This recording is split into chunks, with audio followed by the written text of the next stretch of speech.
You know, this is one of the inside, behind the scenes of what goes on in the Zig Zag Wanderer.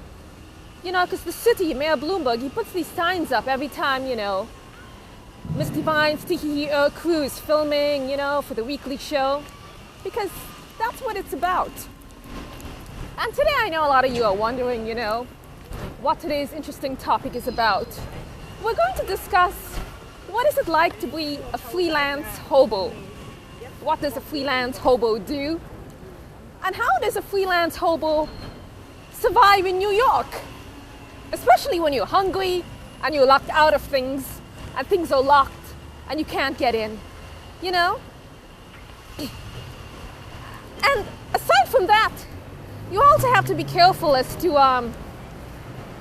that danger shaft over there, because we never know, what's going to happen. Could be killed while filming and, just too many problems. Now, another thing that we need to think about is, as a freelance hobo, what are some of the things that you can do in everyday life? I mean, do you ever get bored wandering the streets, walking around, looking for things to do? Well, no, you don't, because you've got bubble wrap on the floor, see? You don't need a television anymore to entertain yourself. You've got the bubble wrap on the floor, It's interesting. Entertainment is everywhere, which is always a good thing. So, aside from that, other things we're going to discuss is, what do you think about being a freelance hobo and using bubble wrap to entertain? No? No? Nothing? So, as I was saying, there are many things on the streets you can do. There's always garbage bags you could sit on, but I wouldn't recommend that today because it's the sharp objects. But if you really do want to sit, there's places to sit, because the whole street, as I mentioned before, is closed off. You could sit on this. Take a rest, relax, enjoy the view. What do you think about being a freelance hobo? Do you have any opinions on that? As you can see, being a freelance hobo is a very sedated topic. No one has any opinions on it. Or maybe I didn't speak to a people. Remember I told you about this whole world being taken over by aliens and no one really speaks? You could see that sometimes. What do you think about being a freelance hobo? See? It's interesting, isn't it? No one is really thinking about being one. So, as you can see, what do you think about being a freelance hobo? See? What do you think about being a freelance hobo? A hobo? Gosh, I hope they're not thinking I'm saying freelance homo. I mean, I admit, sometimes, speaking and walking backwards you could feel wrong. What do you think about being a freelance hobo? A freelance hobo, like what are some things you can do on the street? Oh, that's okay. But thank you for giving an opinion. See, the first person to give an opinion, well, he didn't give an opinion, but he gave some kind of answer about being a freelance hobo.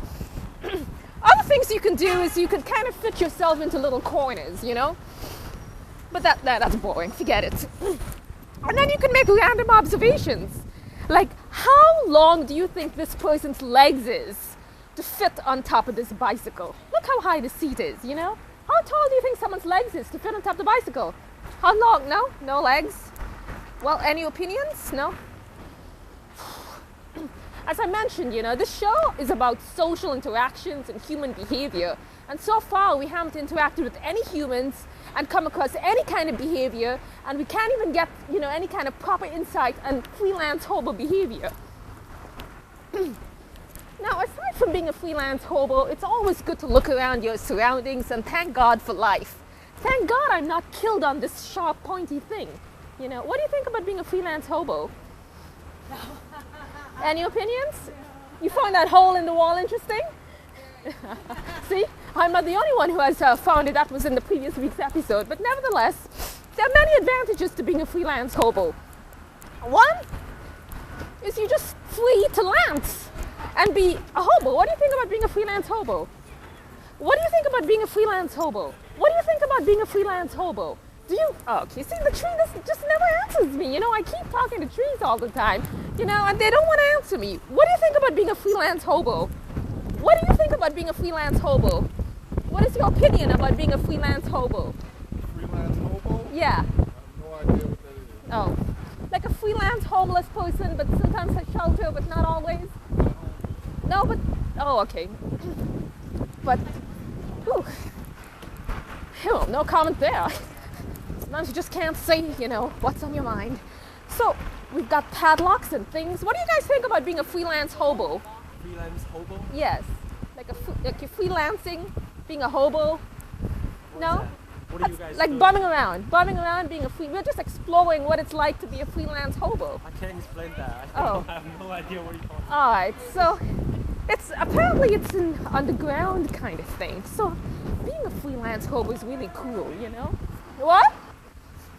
I'll tell you later, Mr. Camera, what the person said. I don't think it's appropriate for me to repeat. Nevertheless, being a freelance hobo is interesting. You can even get picked up while you're freelancing as being a hobo. What do you think about being a freelance hobo? What do you think about being a freelance hobo? No? Ooh, must be very controversial. So, I tell all of you people, never mind about what people think about being a freelance hobo. You don't even have to do anything, really. You can just kind of sit on the steps of some place and spend the whole afternoon. Because a sunny afternoon should be spent freelancing. And if you don't know what it's like to freelance, this is it. You're freelancing on the streets and relaxing as a, you know, a hobo. Yep.